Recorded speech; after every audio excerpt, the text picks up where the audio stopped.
सोमनाथ जी, उसमें जो 6 जातियां हिंदुओं की ऐड की गई है वो भी सम्मिलित है, और बाकी जातियां जो मुसलमानों की किस आधार पर किया है आप लोगों ने? कमीशन से तो राय भी नहीं ली है। कमीशन कह रहा है ना हमसे तो कोई राय नहीं लेगी है इस पे। राइट मैम, अभी हमको कंटिन्यू 1 मिनट बोलने का मौका दीजिए प्लीज।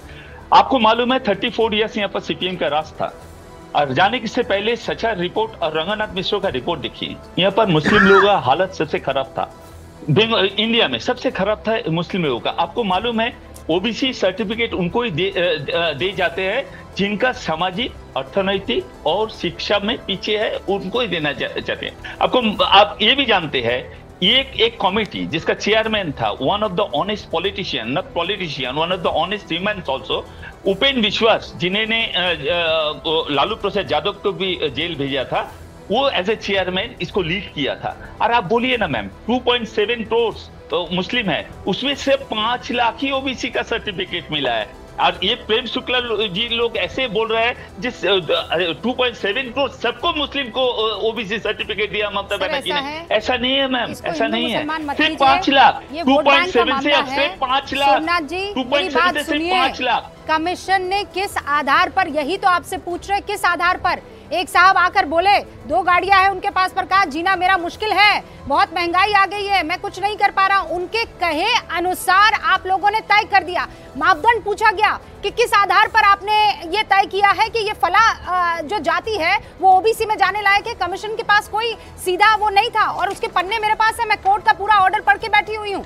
दिलीप मंडल जी, नहीं ये मजाक नहीं है सर, प्लीज इधर उधर की बात, सच्चर कमेटी, रंगनाथ कमीशन, इन सब की बात आज मत कीजिए। बेंगलोर को लेकर मजाक मत कीजिए। मैं जजमेंट की बात कर रही हूँ। जजेस यहाँ पर हवा हवाई बातें नहीं करते हैं, पूरा जजमेंट पढ़कर बैठी हुई हूँ मैं। दिलीप जी ये मत कीजिए, हिंदू मुस्लिम को अलग करने का आप हकमारी कर रहे हैं अपने वोट बैंक के चक्कर में, कोई बर्दाश्त नहीं करेगा सर। कोशिश कर रहे हैं दिलीप मंडल कोशिश कर रहे हैं हिंदू और मुस्लिम को बंगाल में इलेक्शन का आप कर रहे हैं वोट बैंक के लिए। आप लोग कर रहे हैं। हाँ दिख रहा है, वो दिख रहा है। हाईकोर्ट का आदेश कौन नहीं मान रहा है? आप लोग, इससे कुछ फायदा नहीं होगा मैडम, इससे भी कुछ फायदा नहीं होगा।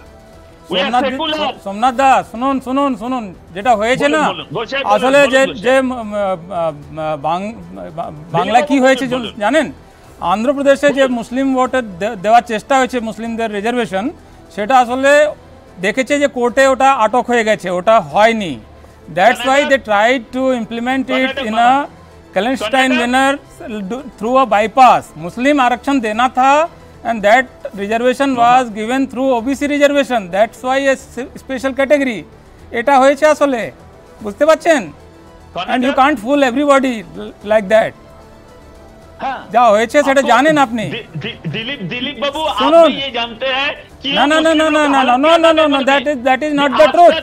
आंध्र प्रदेश में ओबीसी आरक्षण ना बांग्ला चैनल पर ना अंग्रेजी चैनल पर दिलीप जी ऐसा बोले ना कि मेरी जो फाइन। सो देखिए प्रॉब्लम क्या हुई है, जी को मत समझाइए, वो नहीं समझने वाले हैं आप। High court order of Andhra Pradesh, you find a way, आपने एक रास्ता निकाला, आपने एक बाईपास निकाला, ओबीसी में कैटेगरी बनाई, सारे मुसलमानों को उसमें डाल दिया। तो ये अगर मुसलमान वो ओबीसी थे तो आपकी पुरानी लिस्ट में क्यों नहीं थे?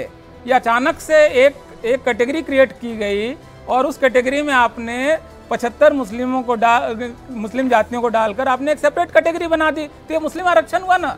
और रिलीजियस आरक्षण हुआ तो कॉन्स्टिट्यूशन के किस आर्टिकल से आप रिलीजियस आरक्षण दे रहे हैं, ये क्वेश्चन है।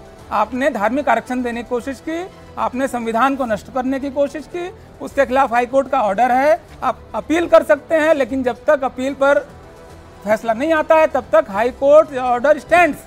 वही ऑर्डर इस देश का कानून है। जब तक हाई कोर्ट का ऑर्डर है, आप अगर इस कानून को नहीं मान रहे हैं तो केंद्र सरकार को 356 लगाकर इस सरकार को बर्खास्त करना चाहिए अगर वो संविधान को लागू नहीं कर रहे हैं तो। सिंपल, इसका और कोई तरीका नहीं है, वरना इस देश कैओस में चला जाएगा, अराजकता में चला जाएगा। हाई कोर्ट का ऑर्डर अगर नहीं माना जाए